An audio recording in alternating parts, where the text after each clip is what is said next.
Yo, Jazz, we ready to go? Let's get it. I want you to say it with me on the count of 3. 1, 2, 3. Life of Liz. Let's go. Don't let this moment pass you. Grab you a pen and a pad.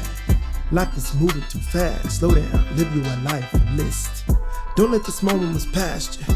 Grab you a pen and a pad. Life is moving too fast. Slow down, live you a life of list. What's up? Welcome back to My Life of Liz podcast, hosted by yours truly, your boy Derek Sire. Thanks so much for hitting that play button. And of course, we cannot go a second further without giving some thanks to the people that make this possible. Thanks to Possibility Studios. Shout out to Paradigm Shift. Thank you all so much. Without you, there couldn't be no Life of Liz podcast. So, today's chapter is titled Love Handles. I love a good love handle.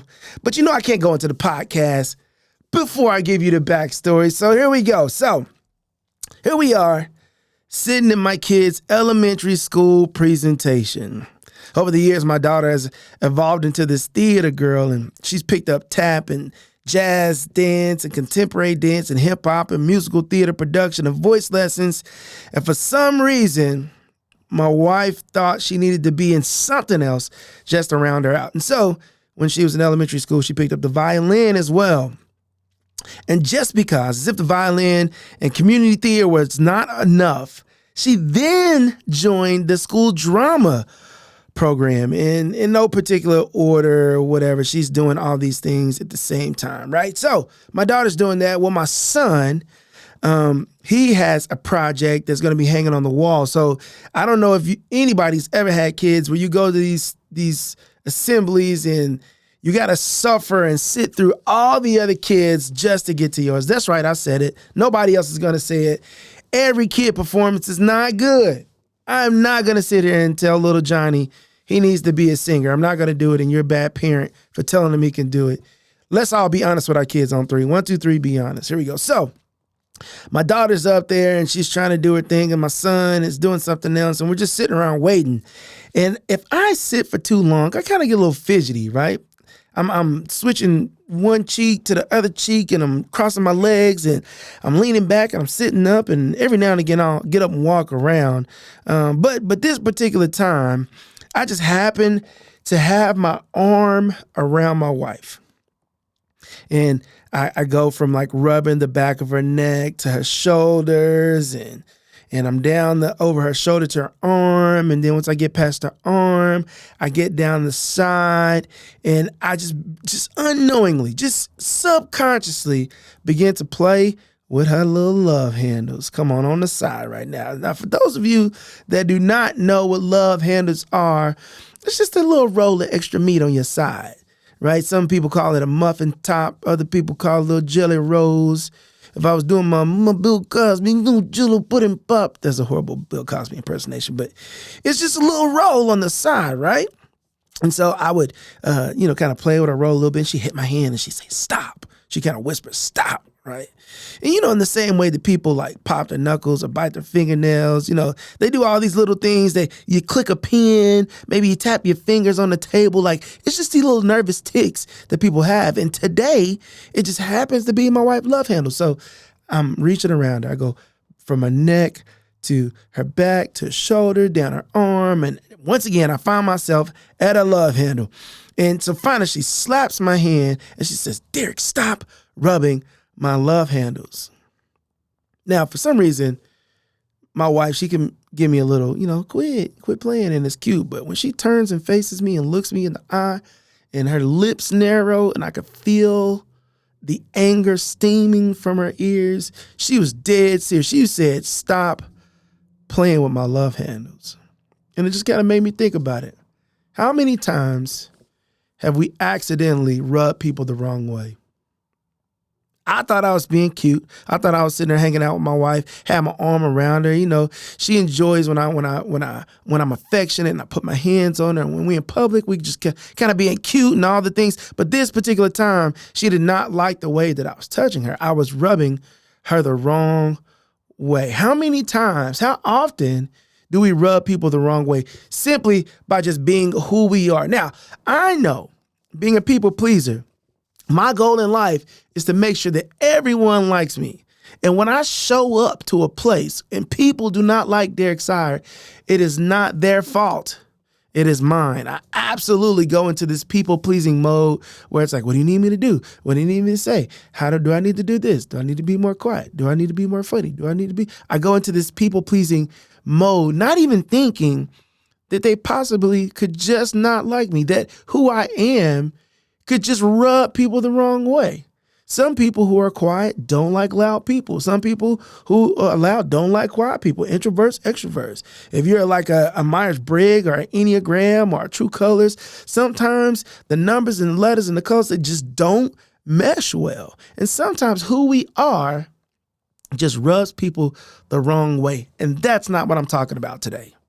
I'm talking about us being aware of the things that we do that annoy people, and we continue to double down and buckle in on those things as well. For example, sometimes some of the words that we use just rub people the wrong way. And when they let us know that it's rubbing them the wrong way, we get the opportunity to either adapt and change our speech and the words that we're using to be a little bit more inclusive and friendly, or we can double down and be like, they too sensitive, right? They need to get over themselves. They need to quit taking themselves so seriously. And that's not the part that I'm a part of. I don't want to be the part of the group of the people that's like, they too sensitive. I want to do my best to make sure that everybody around me feels loved, feels appreciated, feels seen, feels valued. And one of the ways that I can do that is with my speech.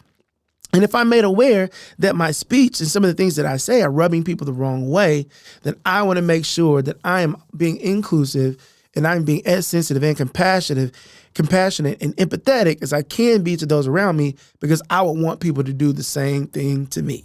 Now, there's some people that are listening to this right now and they're like, oh, here we go.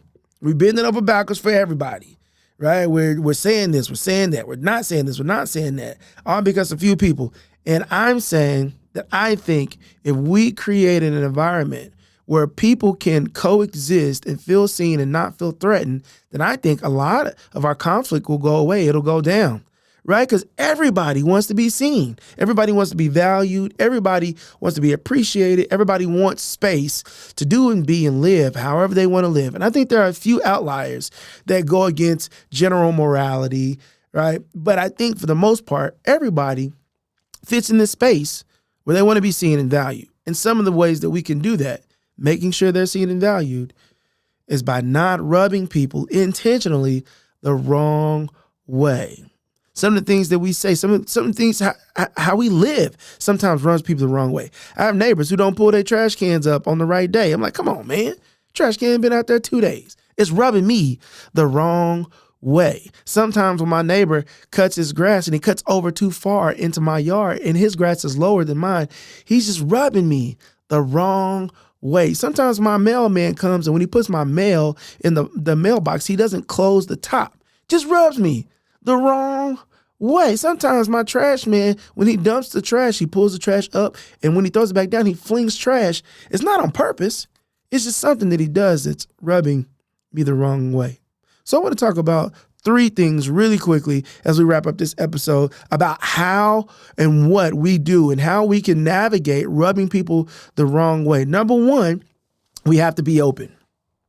And when I say being open, it's open to the language that we're using, how we move and operate, and how it impacts others. We can't be so stiff when it comes to trying to bend the world around who we are as individuals. We got to be a little bit open, right? So if I'm offending people, I want to be open. If I'm being offended, I got to be open, because not only do I want to be in a space where I can feel safe and valued and seen, I want the other person to be in a space where they're valued and seen and appreciated. So number 1, I believe that everybody just has to be open. They have to be receptive to doing something they've never done, saying words they've never said before. They have to be around people that they're not used to being around. And when we get in those environments, we have to make room for other people to exist. 1, we got to be open. Number 2, we got to be willing to change. We have to be willing to change. Anybody who's not growing is dying. I don't know if that's an absolute quote that I want to hang my hat on, but I love the concept of constantly evolving and growing and changing. And that happens when we get around people that are different, right? And so when I have to use different words, it expands my vocabulary. Remember one of the things we talked about, creating beautiful memories in a chapter before? Beautiful memories comes when we get around different people, different cultures, different ethnicities, different backgrounds, right? Different historical perspectives, like different, whatever it is, when we get around different people, not only do we get a chance to create beautiful memories, but we also get to learn how to grow and to change. So number one, we got to be open. Number two, we got to be willing to grow and to change. And number three, and I say this knowing that I'm talking to myself, I don't think we can live a life where we don't have a thick skin. Right now, when I say thick skin, I'm not saying that we cannot be insensitive or that we have to lack compassion or empathy, but thick skin in that I'm resilient. I'm resilient to where when I change, I don't break, right? I'm simply adapting. When I talk about resilience, I'm talking about being able to have the conversation that people don't want to have. And even though my feelings are hurt, I still lean in. I still dive into those hard conversations. Keep in mind, this all started with me touching my wife on her love handles. What husband, what partner, what mate wants to be told, don't touch me, right? She, in the moment, felt like I was rubbing her the wrong way. And so when she gave me feedback, I couldn't be frail and I couldn't be fragile. I had to take her feedback and understand that she had the best interest in mind, not only for her, but for us. She stood up for herself. I can't get mad for that. She told me exactly what she wanted, did not want it. I can't get mad for that. What I can do is sit beside her and maybe put my hand on her leg or hold her hand instead of rubbing her in a way that she did not want to be touched. And that's the same for community. That's the same for people. That's the same for grown-ups. It's the same for kids. It's the same for old people. It's the same for politicians, pastors, preachers, business owners, whoever it is. We want to make sure that we're engaging one another with an open mind and an open heart, that we're willing to grow and change, and that we can't be so sensitive about every little thing that comes our way. Keep in mind, people come with problems. People come with issues. People come with their own personalities and preferences and situations. And in order for us to all coexist and be in the same space and thrive and survive and learn from each other, is that we have to show some resilience. When I say thick skin, I'm not talking about not letting things penetrate you or impact you or affect you. I'm talking about being able to hear hard things, take it in stride.